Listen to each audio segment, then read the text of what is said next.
अब आज का हमारा टॉपिक है कि whether the Indian constitution can be regarded as federal, quasi federal और व्हाट। हमारा कॉन्स्टिट्यूशन है क्या।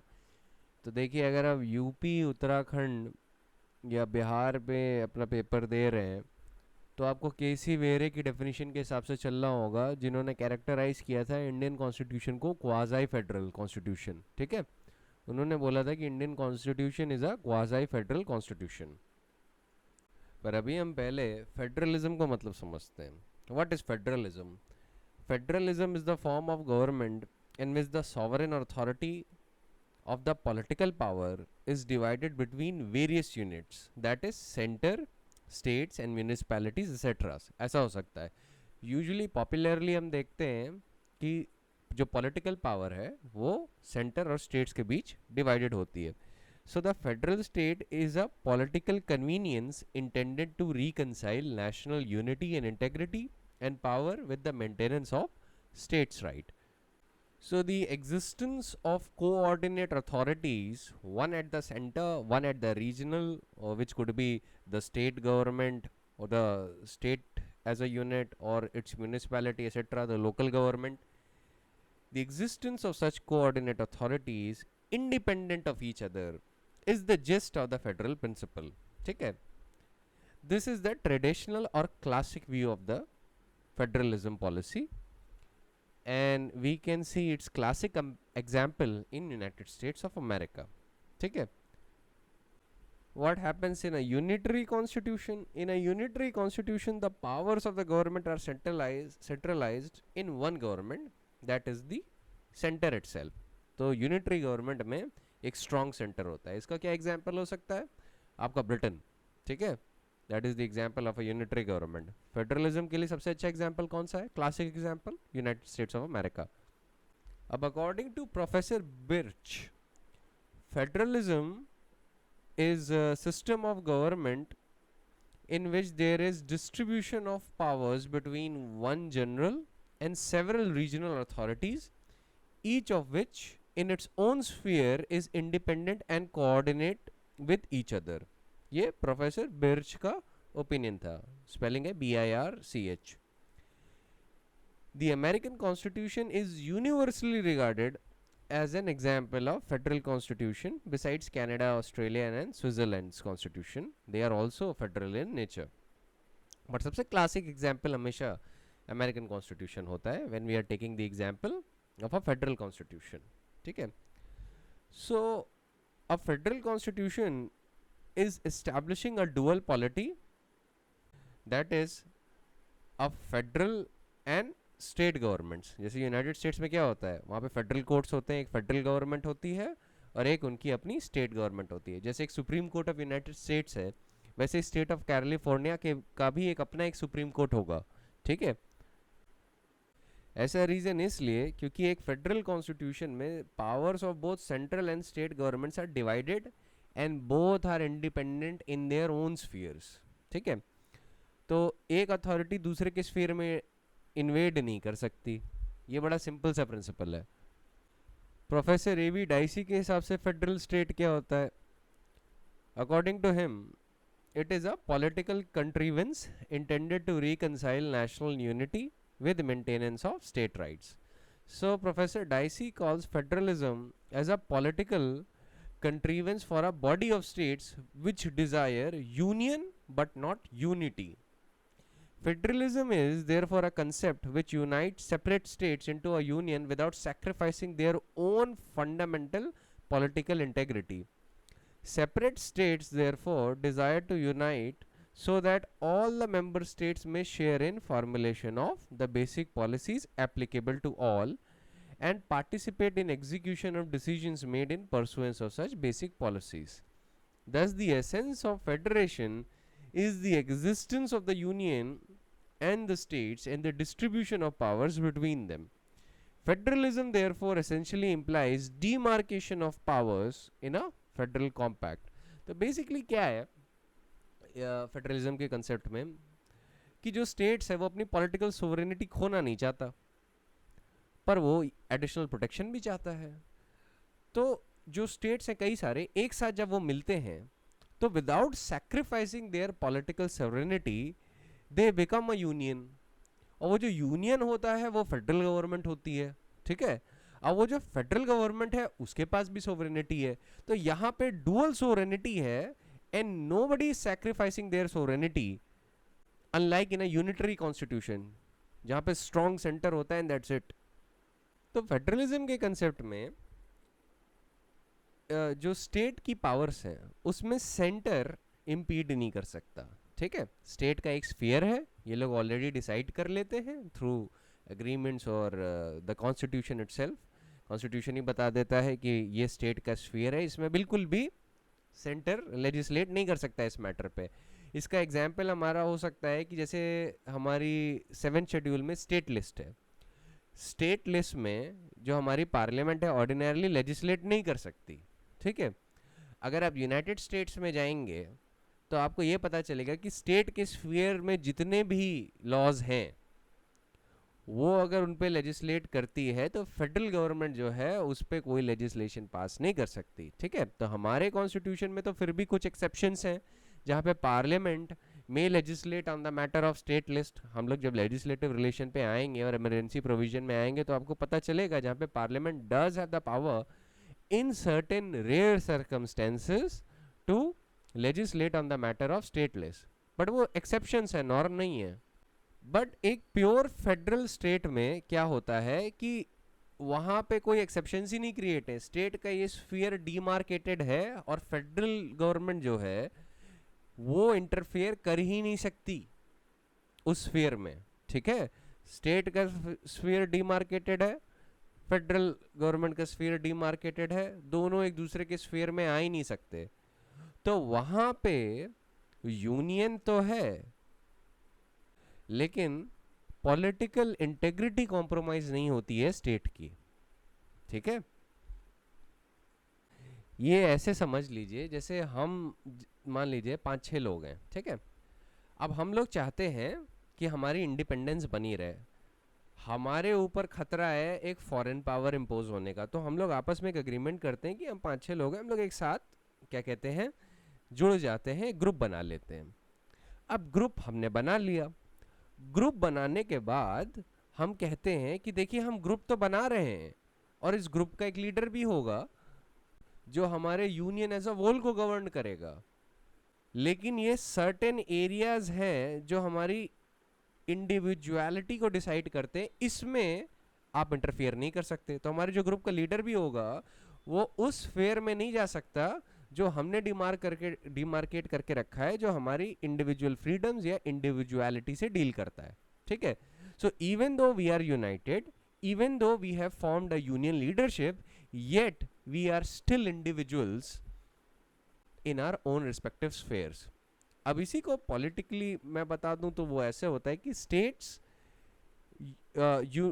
separate states unite with each other into a union without sacrificing their own fundamental political integrity.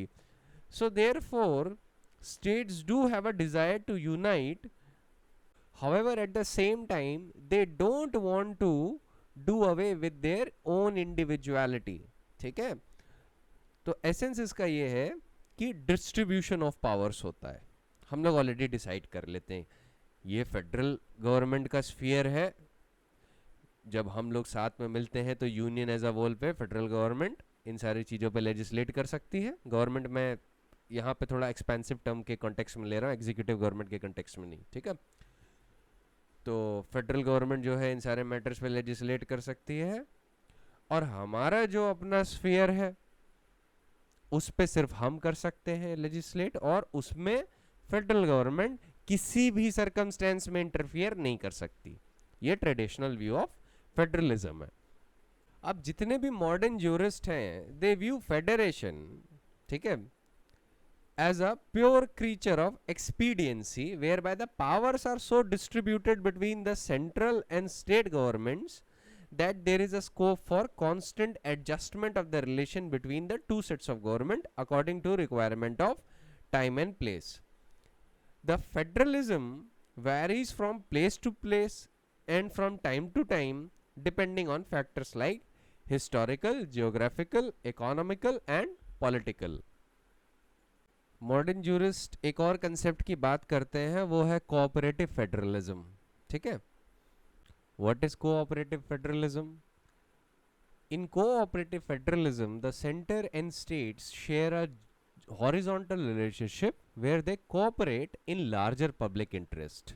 ठीक है, वो आपस में एक दूसरे का साथ देते हैं rather than being against each other। ठीक है, तो एक दूसरे के साथ सेंटर स्टेट के साथ कोऑपरेट करता है और स्टेट सेंटर के साथ कोऑपरेट करती है। तो इस तरीके से एक मेथड डेवलप होता है विच enables the states participation in formulation and implementation of national policies. And under our Indian constitution, union and states are also constitutionally obliged to cooperate with each other on the matters specified in Schedule 7 of the Constitution. Cooperative federalism को marble cake federalism भी कहा जाता है। ठीक है, इसकी एक और डेफिनेशन है, it is defined as a flexible relationship between federal and state governments in which both work together on varieties of issues and programmes. Context दोनों का ही सेम है कि ये लोग पब्लिक इंटरेस्ट या नेशनल इंटरेस्ट में एक साथ कई मैटर्स में टुगेदर काम करते हैं। ठीक है, जिससे लार्जर पब्लिक इंटरेस्ट को वो सर्व कर सकें। सबसे अच्छा example of cooperative federalism both in United States and in India could be the example of implementation of the central or federal law which criminalizes drugs and gun possession। अब मान लीजिए parliament ने कोई क्रिमिनल लॉ पास किया। ठीक है, police force कौन सा सब्जेक्ट है? पुलिस किसका सब्जेक्ट है? स्टेट सब्जेक्ट है। तो अगर स्टेट गवर्नमेंट पार्लियामेंट की एड में काम ना करे, ठीक है, सेंट्रल लॉ के एड में काम ना करे, तो लार्जर पब्लिक इंटरेस्ट सफर करेंगे या नहीं? तो यहाँ पे दोनों गवर्नमेंट्स क्या करती हैं? They act together. ठीक है, दे कोऑपरेट विद ईच अदर। ये है कंसेप्ट ऑफ कोऑपरेटिव फेडरलिज्म। मैं बड़े सिंपल शब्दों में समझा रहा हूँ ये सारी चीजें, इसको क्योंकि ज्यादा कॉम्प्लिकेटेड हम नहीं कर सकते, क्योंकि ये जानना आपके लिए जरूरी है, क्योंकि आज के लिए सवाल आ रहा है कि how would you characterise Indian constitution. ठीक है, और ये बहुत इंपॉर्टेंट है कि आप इसे समझें। जैसे आपका जो नीति आयोग है, ये क्यों कॉन्स्टिट्यूट हुआ है? Niti Aayog has been constituted to actualize the important goal of cooperative federalism and enable good governance in India. There are two key features of cooperative federalism in India, that is, one, a joint focus on national development agenda by the center and states, and second, advocacy of the concerns and issues of states and union territories with central ministries। ये मैं नहीं कह रहा, ये नीति आयोग खुद कह रहा है। ठीक है, तो ये आप अच्छा एग्जाम्पल ले सकते हैं। नीति आयोग का एग्जाम्पल सबसे अच्छा होगा कि it has been constituted to actualize the important goal of cooperative federalism Indian context में। कॉम्पिटिटिव फेडरलिज्म में क्या होता है? In competitive federalism states compete among themselves and also with the center for benefits। Now state compete with each other to attract funds and investment, which facilitates efficiency in administration and enhances developmental activities। Investors by their very nature prefer more developed states for investing their money, and union government devolves funds to the state on the basis of usage of previous allocated fund, and this kind of healthy competition strives to improve physical and social infrastructure within the states। ये है competitive federalism. बहुत आसान है, आप लोग आपस में compete कर रहे हो, वैसे ही स्टेट आपस में compete करते हैं। देखिए, we are living in the era of globalisation, है ना? तो अब मान लीजिए there is one state which is highly developed, other state which is not so developed. किसको ज़्यादा बेनिफिट मिलेंगे? कहाँ पे ज़्यादा इन्वेस्टमेंट होगा? ऑब्वियसली डेवलप्ड स्टेट में ज़्यादा इन्वेस्टमेंट होगा। जहाँ पे लॉ एंड ऑर्डर ठीक नहीं है, वहाँ पे इन्वेस्टर क्यों इन्वेस्ट करेगा? नहीं करेगा। Investor always want stability, consistency and high returns. Investment का रीज़न ये होता है कि उसे हाई रिटर्न्स चाहिए, और वो किसी पर्पज़ के लिए इन्वेस्ट नहीं करता है, कोई सोशल पर्पज़ के लिए इन्वेस्ट नहीं करता, सबका अपना एक इंटरेस्ट होता है। तो जब तक आप ऐसा इन्वायरमेंट नहीं देंगे जहाँ पे बिजनेस एस्टेब्लिश हो सके, जहाँ पे इन्वेस्टमेंट हो सके, तब तक कोई क्यों इन्वेस्ट करेगा और क्यों डेवलपमेंट होगा, है ना? तो कॉम्पिटिटिव फेडरलिज्म ये कहता है कि अब ये स्टेट की ड्यूटी बनती है आपस में कम्पीट करना और सेंटर से भी कम्पीट करना कि वो कितना अच्छा इन्वेस्टमेंट अट्रैक्ट कर सकता है। और इसके लिए उसे लॉ एंड ऑर्डर अच्छे से रेगुलेट करना पड़ेगा, उसके लिए जो यूनियन गवर्नमेंट जो फंड इवॉल्व करती है स्टेट को, उसको अच्छे से यूटिलाइज करना होगा। और जब वो अच्छे से यूटिलाइज करेगा, अच्छे रोड्स, अच्छा इंफ्रास्ट्रक्चर डेवलप करेगा, तो नेचुरली मोर इन्वेस्टमेंट भी अट्रैक्ट करेगा, और अगर मोर इन्वेस्टमेंट अट्रैक्ट करेगा तो क्या होगा, इससे ही आपका डेवलपमेंट एक्सपोनेंशियली बढ़ेगा। तो cooperative competitive federalism in current era is very much needed. ठीक है, we need to attract investors, we need to attract foreign direct investment so that our country can be developed to new heights. अब federalism के, pure federalism के कुछ essential features होते हैं, वो क्या होते हैं? पहला है duality of the government and distribution of powers. The basis of distribution of powers between the central and state government is that in matters of national importance the authority is entrusted in the union, and in the matters of local importance the authority is entrusted with the state. Second, supremacy of the constitution.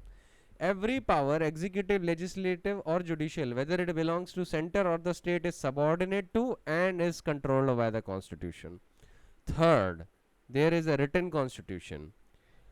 The supreme constitution is essential if the government is to be federal, and a written constitution is essential if a federal government is to work well. Fourth is rigidity of the constitution. In a rigid constitution, the procedure of amendment is very difficult, and the power of amendment does not remain exclusively with either central or the state governments. And finally, authority of the courts. The judiciary in a federal polity has the final power to interpret the constitution and guard the entrenched provisions of the constitution.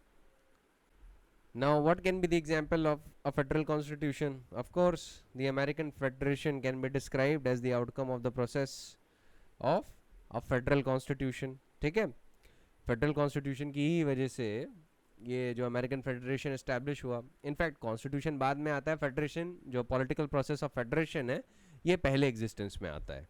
ठीक है, there are multiple states which desire to unite together, ये पहले political process existence में आता है, उसके बाद constitution existence में आता है। ठीक है, so the first step is that separate states first form into a confederation and then into a federation.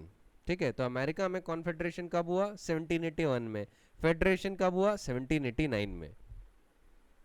अब सवाल उठता है कि ये कॉन्फेडरेशन और फेडरेशन में डिफरेंस क्या है? बहुत बेसिक सा डिफरेंस है। कॉन्फेडरेशन में क्योंकि अभी ये फेडरेशन नहीं बना है, तो each member state is the holder of sovereignty, पूरी सोवरेनिटी। ठीक है, तो कॉन्फेडरेशन में states are the ultimate authority. Federation में, in a federation, federal government will hold the ultimate authority and the member states may be subordinate to it. ठीक है, depending on the legislative list. Confederation में central authority usually काफ़ी weak होती है, और federation में central authority is comparatively stronger. Central authority जो confederation में होती है, it usually focus on joint foreign policy and defence matters, but इसके बियॉन्ड कुछ नहीं। रेयरली होगा कि इसके बियॉन्ड भी कुछ दिया गया है, क्योंकि देखिए यहाँ पे कॉन्फेडरेशन में पॉलिटिकल सोवरेनिटी मेंबर स्टेट्स के पास है पूरी, वो फेडरेशन को पावर देते हैं, वो सेंट्रल अथॉरिटी को पावर देते हैं। ठीक है, while in a federation that is determined by the constitution, in that the central authority may exercise rights of diplomacy, military, economic policy of the nations, and also the legal spheres of the member state. अब American constitution में जब वो federation में तब्दील हो गया, when the American states transformed themselves into a federation और उनका एक कॉन्स्टिट्यूशन बन गया, तो वो एक फेडरल कॉन्स्टिट्यूशन कहलाया। ठीक है, और जब भी हम फेडरेशन का मॉडल लिखते हैं तो सबके दिमाग में जो सबसे पहला मॉडल आता है वो है यूनाइटेड स्टेट्स ऑफ अमेरिका का। ठीक है, अब वहां पे जो कॉन्स्टिट्यूशन है उसका अमेंडमेंट प्रोसीजर बड़ा कठिन है, because it is required to be ratified by 3/4 of the state. अगर आपको कॉन्स्टिट्यूशन अमेंड करना है तो 3/4 ऑफ द स्टेट्स लगेंगे। उनके फेडरल कॉन्स्टिट्यूशन में एक सिंगल लेजिस्लेटिव लिस्ट है which is enumerating the power of the union. United States of America के कॉन्स्टिट्यूशन में एक सिंगल लेजिस्लेटिव लिस्ट है, वो बताती है यूनियन की पावर क्या है, और उसके बाद जितनी रेसिडुअल पावर्स हैं वो स्टेट के पास है। हमारे कॉन्स्टिट्यूशन में इसका ठीक उल्टा है। हमने यूनियन लिस्ट में पार्लियामेंट का स्फीयर बताया जहाँ पे पार्लियामेंट एक्सक्लूसिवली लेजिस्लेट कर सकती है, फिर स्टेट लिस्ट बताई, फिर कॉन्करेंट लिस्ट बताई। पर हमने जब रेसिडुअल पावर की बात की कि अगर इनमें से कोई भी मैटर इनमें से किसी भी लिस्ट में फॉल नहीं करता तो किसके पास एक्सक्लूसिव डोमेन होगा उस पर लेजिस्लेट करने का, तो हमने वो रेसिडुअल पावर किसको दी? पार्लियामेंट को, ना कि स्टेट्स को। यूनाइटेड स्टेट्स में residual power is with the states, not with the federal government. वहाँ पे principle of dual sovereignty United States में बहुत अच्छे से फॉलो होता है, इसलिए वहाँ पे डुअल सिटीजनशिप भी है। आप पाएंगे कि हो सकता है स्टेट का अलग कॉन्स्टिट्यूशन हो, हाउएवर वो constitution can never be in derogation of the federal constitution. किसी भी स्टेट का, let us suppose the constitution of state of California अगर है, तो that can not be in conflict with the constitution of United states जो सुप्रीमा lakes है। वैसे California का कॉन्स्टिट्यूशन है, मैं आपको बताया दे रहा हूँ, ठीक है। उसका प्रियम्बल पता है कैसे शुरू होता है? हमारा प्रियम्बल शुरू होता है जैसे we the people of India etcetera solemnly resolve to constitute India into a sovereign, socialist, secular, democratic republic. ठीक, sovereign, socialist, secular, democratic republic, and to secure all its citizens justice, liberty, equality, etc. etc. ये सारी बातें हमने करी हैं। Constitution of California ऐसे start होता है, उसका प्रियम्बल ये है: we the people of state of California grateful to almighty God for our freedom in order to secure and perpetuate its blessing do establish this constitution. ये difference है। तो they are constitutions of the state, ज़रूरी नहीं है कि सबका ही हो, लेकिन कई के हैं। और ये एक फेडरल स्टेट में ही पॉसिबल है कि यू हैव डुअल कॉन्स्टिट्यूशन। तो फेडरल स्टेट में अगर कॉन्स्टिट्यूशन होगा, फेडरलिज्म के अंडर अगर डुअल कॉन्स्टिट्यूशंस अलाउड हैं, तो एक प्रिंसिपल जो सबसे इंपॉर्टेंट है वो ये है कि किसी भी स्टेट का कॉन्स्टिट्यूशन फेडरल कॉन्स्टिट्यूशन के ऊपर नहीं जा सकता। तो constitution of California can never have precedence over the constitution of United States. ठीक है, अगर उसमें कोई भी आर्टिकल है which is in conflict with the constitution of United States, तो supremacy clause of the constitution of United States apply कर जाएगा, और जो जुडिशरी है यूनाइटेड स्टेट्स की, Supreme court of United States, that will strike down any such provision which is in conflict with the constitution of United States. अब Indian constitution पे आ जाते हैं। हमारा कॉन्स्टिट्यूशन क्या है? फेडरल है, यूनिटरी है, या क्वाज़ाई फेडरल है? अब देखिए, क्वाज़ाई फेडरल बहुत ही वाहियात वर्ड है, ठीक है, क्योंकि ये आपको कुछ बताता ही नहीं। जब भी हम क्वाज़ाई किसी चीज़ के आगे लगा देते हैं ना, तो हम लोग एक एस्केपिस्ट डेफिनेशन बना रहे होते हैं कि हमें पूरी तरीके से पता नहीं है ये क्या है, ये मिलता जुलता है। तो क्वाज़ाई कॉन्स्टिट्यूशन को कहते हैं ना कि it is quasi federal, it is a very lazy definition. However Uttarakhand या बिहार का पेपर दे रहे हैं तो केसी वेरे की डेफिनेशन लिखिएगा। मेंस में चाहे तो केसी वेरे की डेफिनेशन के बाद आप ये पॉइंट लिख सकते हैं कि इंडियन कॉन्स्टिट्यूशन में भी characterise as federal for the reasons that I am about to tell you right now. अभी मैं डिस्कस करूंगा, फिर वो आप रीजंस लिख दीजिएगा अगर मन करे तो। लेकिन jurisprudentially speaking, even the Supreme Court is of the opinion that Indian Constitution is federal in nature. कोई भी क्वाज़ाई फेडरल इसे नहीं मानता है एक्सेप्ट प्रोफेसर केसी वेरे। और मुझे नहीं पता कि क्यों या किस रीजन से state of Uttar Pradesh do loves professor K C Wheare, एंड वो उन्हीं की डेफिनेशन हमेशा पूछता है कि बताओ भाई क्वाज़ाई फेडरल है क्या है। क्वाज़ाई फेडरल कोई चूज़ करिएगा वरना नंबर कट जाएंगे, मैं बता रहा हूँ अभी। तो देखा जाए तो हमारे कॉन्स्टिट्यूशन में भी डुअल पॉलिटी है, हमारे यहाँ भी सेंट्रल है, हमारे यहाँ भी स्टेट गवर्नमेंट्स है, ठीक है। हमारे यहाँ सुप्रीम कोर्ट है, हमारा कॉन्स्टिट्यूशन रिटन भी है और कुछ हद तक रिजिड भी है।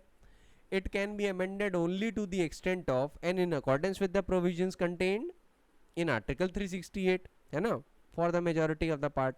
उनको छोड़ रहा हूँ जहाँ पे कॉन्स्टिट्यूशन मानता ही नहीं अमेंडमेंट, जैसे कि आर्टिकल 4 में क्या लिखा है, it is not deemed to be the amendment of the constitution. उनको छोड़ के अगर कॉन्स्टिट्यूशन अमेंडमेंट करना है तो आर्टिकल 368 के प्रोसीजर से कंप्लाई करना होगा और वहाँ पे पावर भी है टू अमेंड द कॉन्स्टिट्यूशन।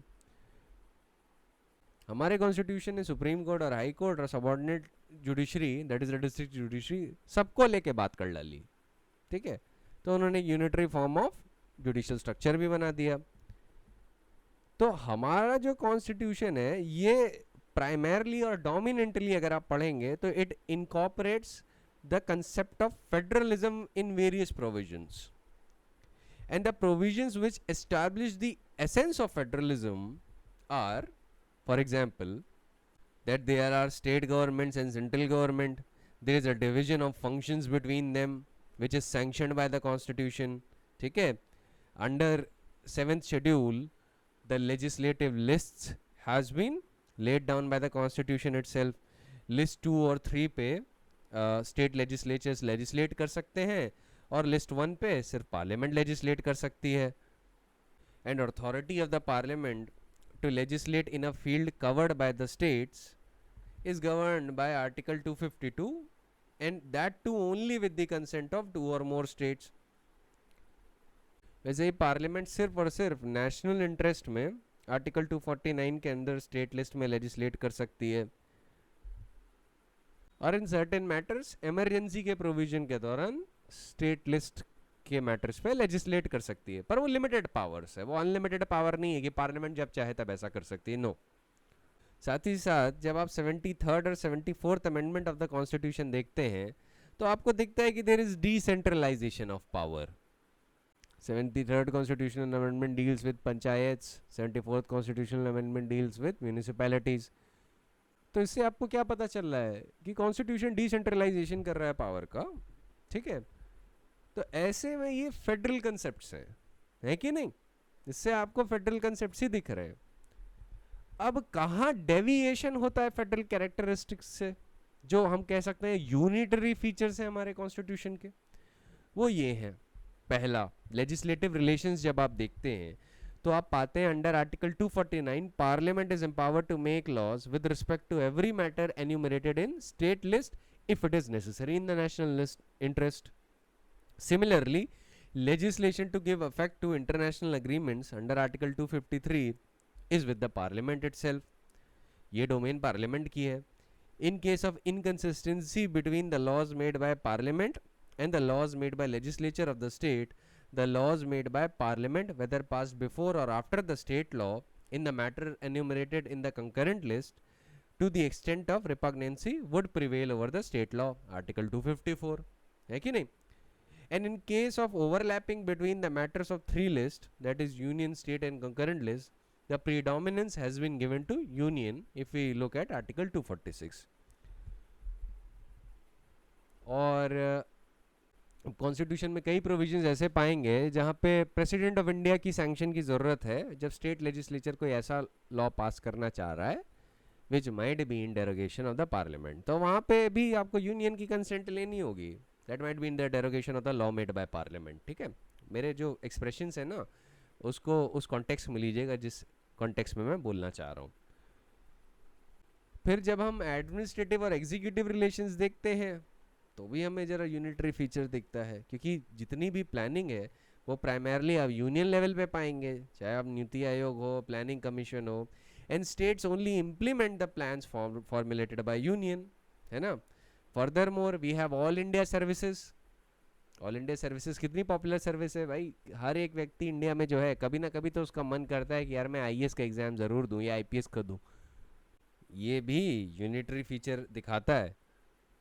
साथ ही साथ executive power of every state has to be exercise so as to ensure compliance with the laws made by parliament. Article 365 authorizes the President to hold that the situation has arisen in which the government of the state cannot be carried out in accordance with the provision of the Constitution if the state fails to comply with or give effect to any directions given in the exercise of executive power of the Union. तीसरा situation जहाँ हमें unitary feature दिखता है वो ये है, वो है financial relations. States depend largely upon the financial assistance from the Union through grants in aid. Powers of taxation which is exercisable by the state in comparatively minor fields is set off by the fact that more important taxes such as income tax, wealth tax, excise duties, custom tax, etc. are reserved for the union, है ना. इन matters में state का जो रेलम है वो severely restricted है. Taxes में आप जाएंगे, फाइनेंशियल रिलेशन में जाएंगे तो देखिएगा आपको पता चलेगा constitution leans in favour of the centre. ठीक है, उसका रीज़न भी है, फिसी पेरिस टेंडेंसीज हमारे यहाँ बहुत थी.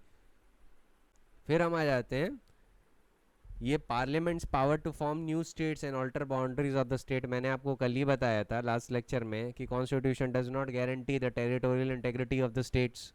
इससे क्या पता चलता है भाई, ये तो स्ट्रॉन्ग यूनिटरी फीचर है. फिर नेक्स्ट पॉइंट आ जाते हैं, वो है appointment of governors. The governors of the state are appointed by the president and are answerable to him. They hold office at the pleasure of the president. They act in a manner suitable to the president even at the cost of interest of the state of which they are governors. है कि नहीं. There are certain provisions in the constitution where the governors is required to send certain state laws for the assent of the president and the president is not bound to give his assent. तो ऐसी situation में आपको क्या दिखता है, ये भी unitary feature है. फिर इमरजेंसी प्रोविजन. अब इमरजेंसी प्रोविजन के अंदर normal distribution of powers between the center and state undergo a vital change and that is in the favor of center. Under article 356 the state legislature can be dissolved by the president's rule and after the imposition of the president's rule on the basis of governor's report or otherwise, if the president is satisfied there is a failure of the constitutional machinery and it is necessary that the state legislature should be dissolved, then the president can dissolve it. अब ये कौन सा feature आपको लग रहा है ना कि कॉन्स्टिट्यूशन की यूनिटरी बायस है. Constitution is leaning in the favour of what, centre. और बताते हैं यहाँ पे सिंगल एंड यूनिफॉर्म सिटीजनशिप है for the whole country. Nobody is a citizen of UP, Bihar, Delhi, everybody is citizen of India. ये अच्छी भी बात है.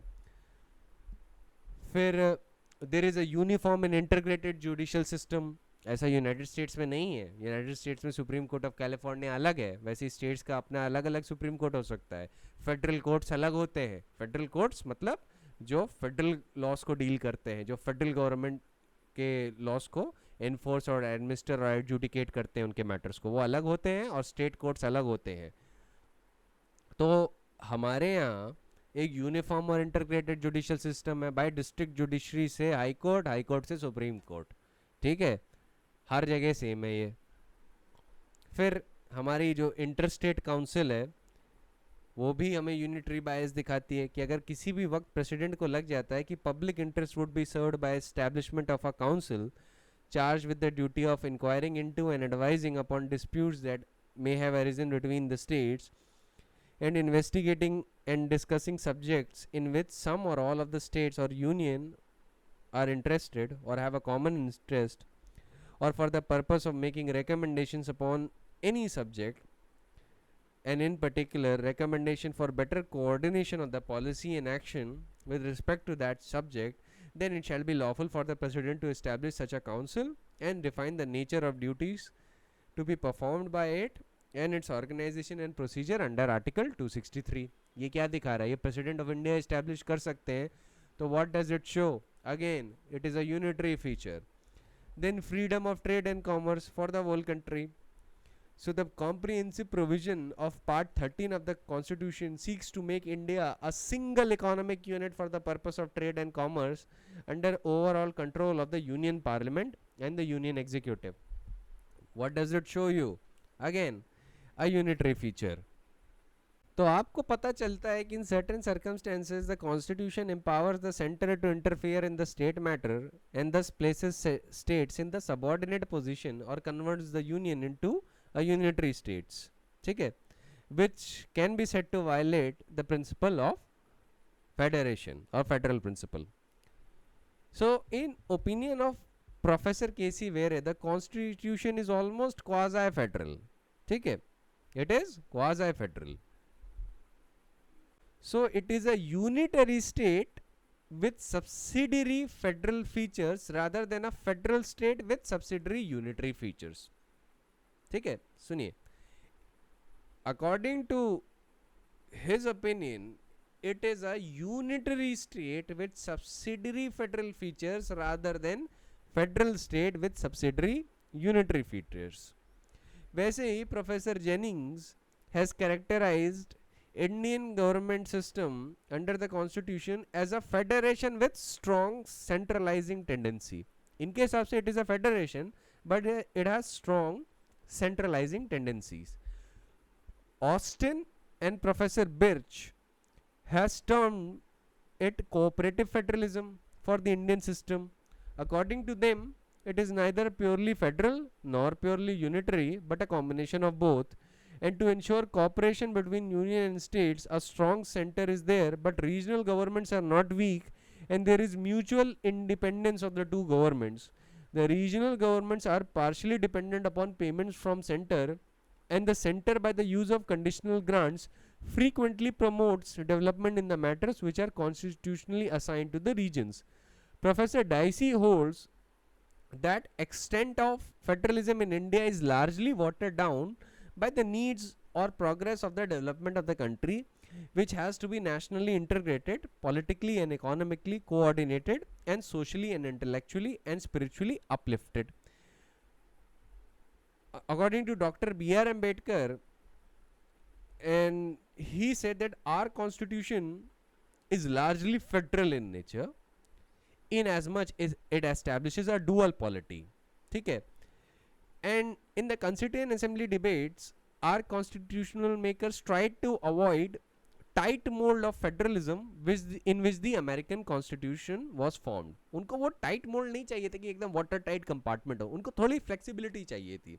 So that is why उन्होंने कहा देखिए हम federal features तो रखेंगे, we will have federal features, लेकिन exclusively federal features नहीं रखेंगे, but we will have also the unitary features according to the requirements of the time and circumstances. तो हमारे यहाँ both unitary as well as federal features are present according to the requirements of time and the requirements and according to the requirements of circumstances. Doctor V N Shukla का क्या view है? उनके हिसाब से the correct view is that the emergency provision which comes into operation only on happening of specific contingency do not modify or destroy the federal system. It is rather the merit of the constitution that it visualizes the contingencies when the strict application of federal principle might destroy the basic assumption on which the constitution is built. The constitution, by adopting itself to the changed circumstances, strengthens the government in its endeavor to overcome the crisis. In an emergency, the behavior of each federal constitution is very much different from that in peace time. अब professor के सी वेहरे का जो view था कि Indian constitution quasi federal है, उसकी तो जम के क्लास लगाई ये लोगों ने.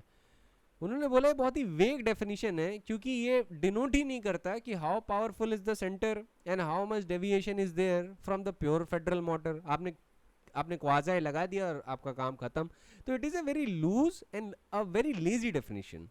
It may be that centre has been assigned a larger role than the states, but that by itself does not detract from the federal nature of the constitution, for it is not the essence of federalism to say that only so much and not more power is to be given to center. हर व्यक्ति क्या करता है कि American constitution का model लेता है, लेकिन कहीं पे ऐसा लिखा थोड़ी ना है कि फेडरल प्रिंसिपल होगा तो अमेरिकन कॉन्स्टिट्यूशन की तरह होगा वरना नहीं होगा, है ना, कि सेंटर को अगर इससे ज़्यादा पावर दी तो फिर वो फेडरल कॉन्स्टिट्यूशन नहीं हो सकता. ऐसा तो कहीं नहीं लिखा है. तो एक मॉडल ऑफ फेडरलिज्म अमेरिका का है, एक मॉडल ऑफ फेडरलिज्म हमारा है. तो Indian federalism is unique in that nature. अभी मैं एच.एम. सीरवाई का भी व्यू बताऊंगा in is celebrated book constitutional law of India. ठीक है. खैर, principle of federalism varies from place to place, from time to time, depending on factors like historical, geographical, economical and political. Indian constitution is sufficiently federal and it is no less federal than American federalism. The framers of the constitution, of our constitution, that is Indian constitution, kept in view that the practical needs of the country designed on federal structure not on the footing that it should conform to some theoretical or standard pattern, but on the basis that it should be able to subserve the needs of the vast and diverse country like that of India. किसी theory को satisfy करने के लिए constitution नहीं बनाया गया है, constitution को एक प्रैक्टिकल पर्पस के लिए बनाया गया है, and that is to serve the needs of the vast and diverse country that is India. अब एच.एम. सीरवई का व्यू क्या है? He has summed up the federal nature of our constitution by observing that the federal principle is dominant in our constitution and the principle of federalism has not been watered down for the following reason. First, it is no objection to our constitution being federal that states were not independent states before they became the parts of federation. A federal situation existed first when the British Parliament adopted a federal solution in the Government of India Act 1935, and secondly when the Constituent Assembly adopted a federal solution in our constitution. Second, Parliament's power to alter boundaries of the states without their consent is a breach of federal principle, but in fact it is not the Parliament which has on its own altered the boundaries of the state. By extra constitutional agitation, the states have forced the Parliament to alter the boundaries of the state, and in practice therefore the federal principle has not been violated. Third, the allocation of the residuary power of the legislation to Parliament is irrelevant for determining the federal nation of the Constitution. The United States and Australian constitutions do not confer residuary powers on the federation but on states, yet those constitutions are indisputably federal. D. External sovereignty is not the matter of federal nature of the Constitution, for such sovereignty must belong to the country as a whole. But the division of internal sovereignty by distribution of legislative power is an essential feature of federalism, and our constitution possesses that feature. With limited exceptions, the Australian constitution confers overlapping legislative powers on the state and the Commonwealth, whereas List 2 and Schedule 7 of our constitution confers exclusive power of legislation on the states, thus emphasizing the federal nature of our constitution. ठीक है. Fifth, ये fourth point था जो अभी मैंने बताया. अभी fifth point है कि the enactment in Article 352 of emergency power arising from war or external aggression which threatens the security of India merely recognizes de jure what happens de facto in great federal countries like United States, Canada and Australia in the times of war or imminent threat of war. Because in war these federal countries act though as they were a unit. ठीक है, as they were a unitary unit. तो वो कह रहे हैं कि हमारे यहाँ बाय लॉ रिकॉग्नाइज कर लिया गया उस सिचुएशन को जो डिफैक्टो होता है, जो इनफैक्ट होता है यूनाइटेड स्टेट्स में, कि इन केस ऑफ वॉर वो ऐसे बिहेव करते हैं जैसे the nation as a whole is a unitary nation, है ना. तो ये तो हमारे कॉन्स्टिट्यूशन की मेरिट है rather than a demerit.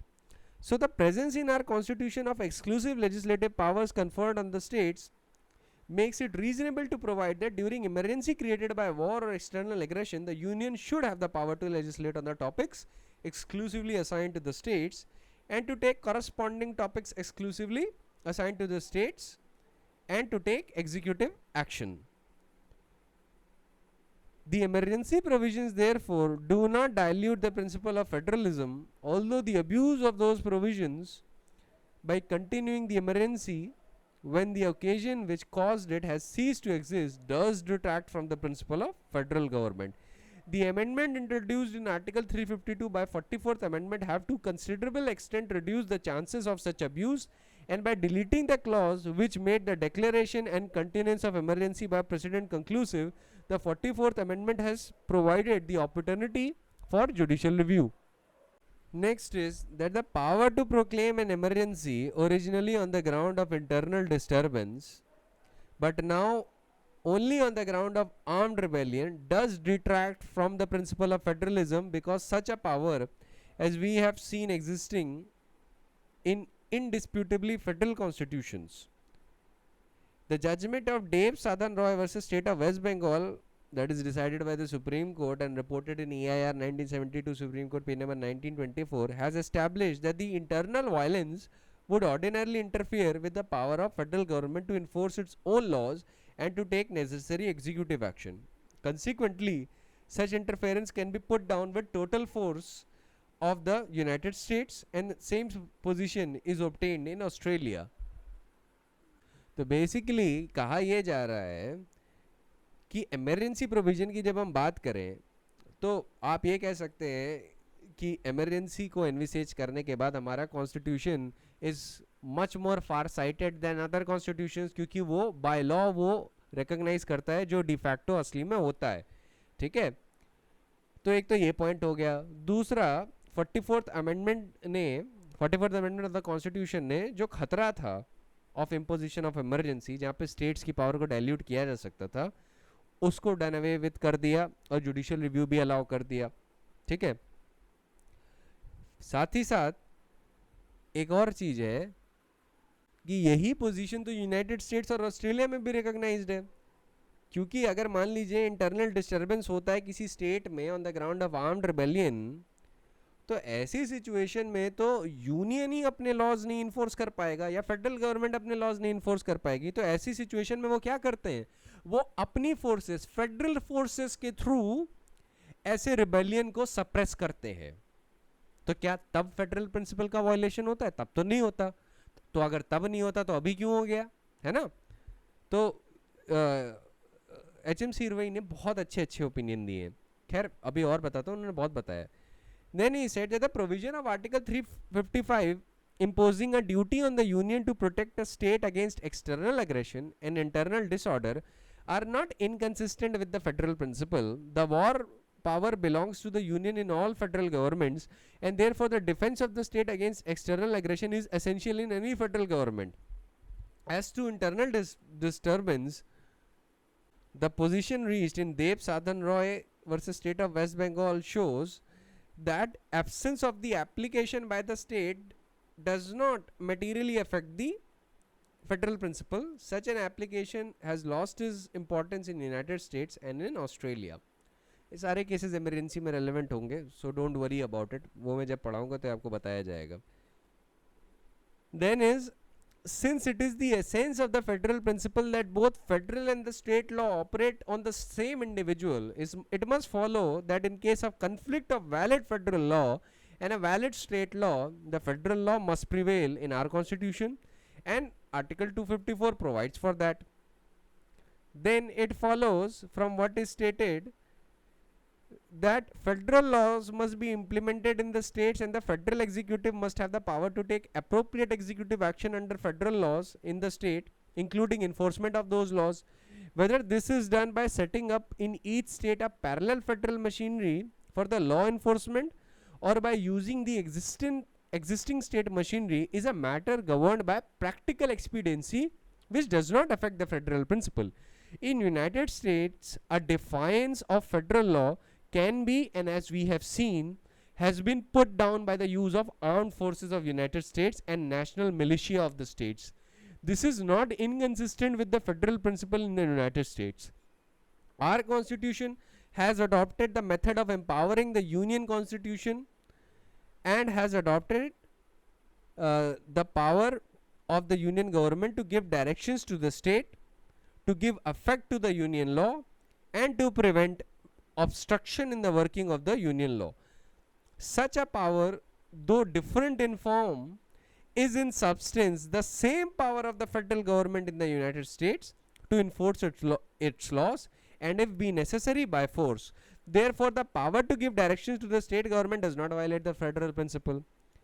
Then he said, Article 356, when read with Article 355, which provides for the failure of constitutional machinery, was based on Article 4, Section 4 of the United States Constitution. And Article 356, like Article 4, Section 4, is not inconsistent with the federal principle. As stated earlier, provisions were meant to be the last resorts, but have been gravely abused and can therefore be said to affect the working of the Constitution as a federal government. But the recent amendment of Article 356 by 44th Amendment and the submission to be made hereafter that the doctrine of political question does not apply in India show that courts can now take a more active part in preventing a malified or improper exercise of the power to impose precedent rule that is unfettered by the American doctrine of political question. The doctrine of political question does not apply in India. मैं पहले ही बता दूं. खैर अभी हमारा discussion है कि Indian constitution federal है या नहीं. तो एच एम सीरवाई के व्यूज बहुत अच्छे हैं. फिर ही further said that the view that unimportant matters are assigned to the states cannot be sustained in the face of very important subjects assigned to the state in list 2, and the same applies to the taxing powers of the state, which are made mutually exclusive of the taxing powers of the union.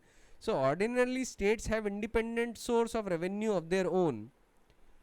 The legislative entries relating to taxes in list 2 shows that sources of revenues available to the states are substantial, and in addition to exclusive taxation powers of the states have become entitled either to appropriate taxes collected by the union or to a share of taxes collected by the union. This discussion shows that states have an independent constitutional existence and they have an important role to play in political, social, educational and cultural life of the people as the union. They are nor the satellites nor the agents of the center. The fact that during emergency and in certain other eventualities their powers are overridden or invaded by the center is not destructive of the essential federal nature of the constitution.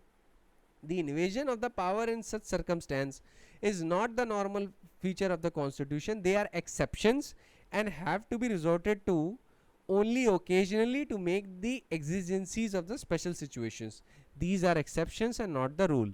इसको मैं दूसरे तरीके से आपको बता सकता हूँ कि मान लीजिए आपने एक एसयूवी खरीदी, आपकी गाड़ी में 4 टायर होते हैं पर पीछे आपने एक स्टेफनी भी लगा रखी है, ठीक है, जस्ट इन केस एक टायर पंचर हो जाए तो आपके पास एक स्टेफनी है जिसको आप लगा के उस डैमेज टायर को रिप्लेस कर सकते हो, ठीक है, उस डैमेज टायर को रिप्लेस कर सकते हो. तो क्या बोला जाएगा कि आपकी गाड़ी 4 पहियों पे चलती है या 5 पहियों पे चलती है? आप हमेशा यही बोलोगे ना, 4 पहियों पे चलती है. जब एक पहिया पंचर हो जाता है तब केस के लिए स्टेफनी है. स्टेफनी कम होने का मतलब ये नहीं है कि वो 5 पहियों पे चलती है. वैसे ही हमारा कॉन्स्टिट्यूशन जब उन एवेंचुअलिटीज के बारे में सोचता है जहां पे it is necessary for the center or the union to take over the state powers in order to protect the union or the state itself, तो वो कोई गलत बात नहीं है. इसमें फेडरल प्रिंसिपल का कोई वायलेशन नहीं हो रहा क्योंकि ये प्रैक्टिकल कंसिडरेशंस है. हमारा कॉन्स्टिट्यूशंस डी ज्यूरे उन पोजीशंस का कॉग्निजेंस ले रहा है जो डी फैक्टो यूनाइटेड स्टेट्स और ऑस्ट्रेलिया में या किसी और फेडरल स्ट्रक्चर में होती हैं. तो इसकी वजह से फेडरल प्रिंसिपल्स के कोई वायलेशन नहीं हो रहे. तो ऑल इन ऑल हम क्या कंक्लूजन बना सकते हैं? ऑल इन ऑल हम ये कंक्लूजन बना सकते हैं कि Indian federalism is unique in nature. In fact, it is unique in the world. It is unique because mode of formation, that is union to states, creation of autonomous units and then combining them into federation, is present. It is also to be noted that term union of states that is used in Article 1 and not federation is used in the constitution because units have no right to succeed. ठीक है, अलग नहीं हो सकते. जैसे confederation में अलग हो सकते हैं. कॉन्फेडरेशन में अगर मान लीजिए कोई स्टेट बोले कि नहीं मुझे अलग होना है, I don't want to be the part of this group, I don't want to be the part of this club, तो वो कर सकता है, वो अलग हो सकता है. पर यूनियन ऑफ स्टेट्स में कोई चांस नहीं. Once you are the part of the union आप बाहर नहीं जा सकते. तभी यूनियन शब्द का यूज किया गया था, नॉट द फेडरेशन और को फेडरेशन ऑफ द स्टेट्स. क्योंकि अगर कहीं ये लिख देते India is the federation of the states या को फेडरेशन ऑफ द स्टेट्स, तब ये हो जाता है कि हो सकता है थियोरेटिकली इट इज पॉसिबल कि वो अलग हो सकते हैं और ऐसी सिचुएशन में सिविल वॉर भी छिड़ सकता था. खैर, the constitution of India is not it's neither purely federal nor purely unitary. It's a combination of both. It is a union of composite states of novel type. Neither the parliament nor state legislation is sovereign because each is being limited by the constitution, ठीक है, which provides for distribution of powers among them. The constitution enshrines the principle that in spite of federalism, the national interest ought to be paramount. Thus, Indian constitution is mainly federal with unique safeguards for enforcing national unity and growth. The scope of application of federal principle in India is shown by the scope of state legislatures. Indian federation is not defective, and the defect is only political because there is conflict between opposition ruled parties sometimes at the state and other parties who is at the center. हमारे यहाँ political conflict है, constitutional conflict नहीं है, ठीक है, क्योंकि each party is trying to create roadblocks just in case the state is ruled by a different party and vice versa. तो ऐसा नहीं होना चाहिए, पर ऐसा होता है, अब हम क्या करें. फिर ये भी बताना बहुत जरूरी है कि Indian constitution has been largely been characterised as federal by the supreme court judgments. और आप जानते हैं the law declared by the supreme court is binding on all. सारे कोर्ट्स पे तो बाइंड ही करता है, उसका इंटरप्रिटेशन ही एक्चुअल इंटरप्रिटेशन है. तो अगर सुप्रीम कोर्ट ने कह दिया फेडरल है तो फेडरल है, तो उसमें कोई बहस नहीं हो सकती. साथ ही साथ आप ये भी देखते हैं कि हमने ऑटोनमस यूनिट्स भी इस्टेब्लिश कर सकते हैं in the states like Manipur, Tripura, Assam में भी ऑटोनमस जोन्स हैं. तो यहाँ पे क्या है, क्या फेडरल प्रिंसिपल का वायलेशन और नो? तो हमारा कॉन्स्टिट्यूशन लार्जली फेडरल है. वो हर उस इवेंचुअलिटी के बारे में सोचता है जो डिफैक्टो अराइज कर सकती है और उसका डी ज्यूरे रिकॉग्निशन करता है. तो ये हमारे कॉन्स्टिट्यूशन की मेरिट है रादर देन अ डीमेरिट. ठीक है, पर इतना सब बताने के बाद मैं फिर बता दे रहा हूँ, यूपी में प्रोफेसर केसी वेरे की डेफिनेशन लिखने के बाद ये डिस्कशन करिएगा. और एच एम सीरवई के जो मैंने आपको ऑब्जर्वेशंस बताए, that I am quoting from his book constitutional law of India, page 166, third edition. इसको ज़रूर आप कोट कर सकते हैं अगर आप चाहें तो, जितने नंबर का है उसके हिसाब से कोट करिएगा. कल हम लोग केस लॉ से डील करेंगे, नेक्स्ट लेक्चर में हम लोग केस लॉ से डील करेंगे which deals with this position of federalism, क्योंकि आपके पास केस लॉज होने बहुत ज़रूरी हैं, क्योंकि ये बहुत पॉपुलर क्वेश्चन है और काफ़ी पूछा जाता है. ठीक है, so that is it for today. I will see you in the next lecture.